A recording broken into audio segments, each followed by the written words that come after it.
Pot to plates நேயர்களுக்கு வணக்கம். இன்றைக்கி நம்மளோட சேனலில் சிக்கன் உப்பு கறி எப்படி பண்ணுறதுன்னு பார்க்க போகிறோம். ரொம்ப குறைவான பொருளை வச்சு ரொம்ப சீக்கிரமாக பண்ணக்கூடிய ஒரு சுவையான சிக்கன் ரெசிபி இது. இது செய்ய என்னென்ன பொருள் தேவைன்னு கீழே டிஸ்கிரிப்ஷனில் கொடுத்துருக்கேன். இப்போ இது எப்படி பண்ணுறதுன்னு பார்க்கலாம். இதில் 1/2 கிலோ அளவுக்கு சிக்கன் எடுத்து வச்சுருக்கேன். இந்த ரெசிபிக்கு சிக்கன் துண்டுகள் ரொம்ப பெருசாக இருக்கக்கூடாது. அதனால் கொஞ்சம் குட்டியாக இருக்கிற மாதிரி கட் பண்ணி எடுத்துக்கோங்க. இதோடவே ஒரு 1/2 டீஸ்பூன் அளவுக்கு மஞ்சள் தூள் போட்டுக்கோங்க.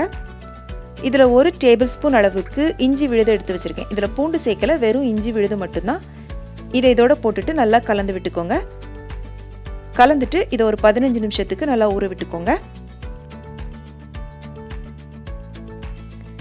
இந்த ரெசிபி நல்லெண்ணெயில் பண்ணால் தான் நல்லாயிருக்கும். அதனால் ஒரு கடாயில் 4 டேபிள் ஸ்பூன் அளவுக்கு நல்லெண்ணெய் ஊற்றிருக்கேன். எண்ணெய் சூடானதும் 1 டீஸ்பூன் கடுகு போட்டுக்கோங்க.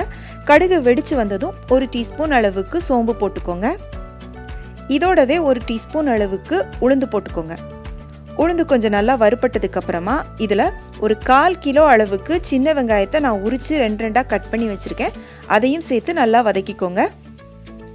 இந்த ரெசிபிக்கு சின்ன வெங்காயம் தான் நல்ல டேஸ்ட் கொடுக்கும். இது இல்லைங்கிற பட்சத்தில் நீங்கள் பெரிய வெங்காயம் சேர்த்துக்கோங்க. எவ்வளோ அளவு சிக்கன் எடுக்கிறீங்களோ அதுக்கு பாதி அளவுக்கு வெங்காயம் போட்டுக்கோங்க. வெங்காயம் ஒரு 1/4 வதங்கி வந்ததும் இதில் நம்ம காஞ்ச மிளகா போட்டுக்கலாம். நான் இதில் ஒரு 15 காஞ்ச மிளகாவை சின்னதாக கிள்ளி வச்சுருக்கேன்.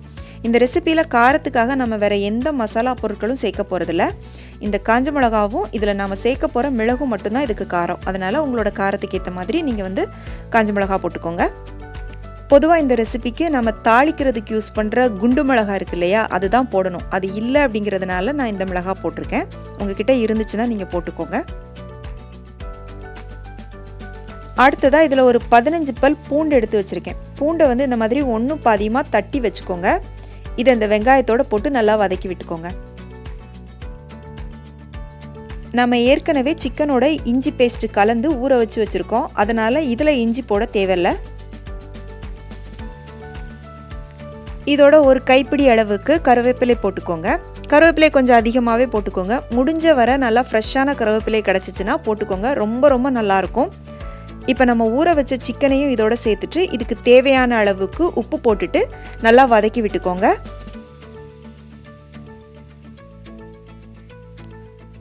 இது இந்த மாதிரி ஒரு 2 நிமிஷம் நல்லா வதக்கி விட்டதுக்கு அப்புறமா இதை ஒரு மூடி போட்டு மூடி ஒரு 5 நிமிஷத்துக்கு நல்லா வேக விட்டுக்கோங்க.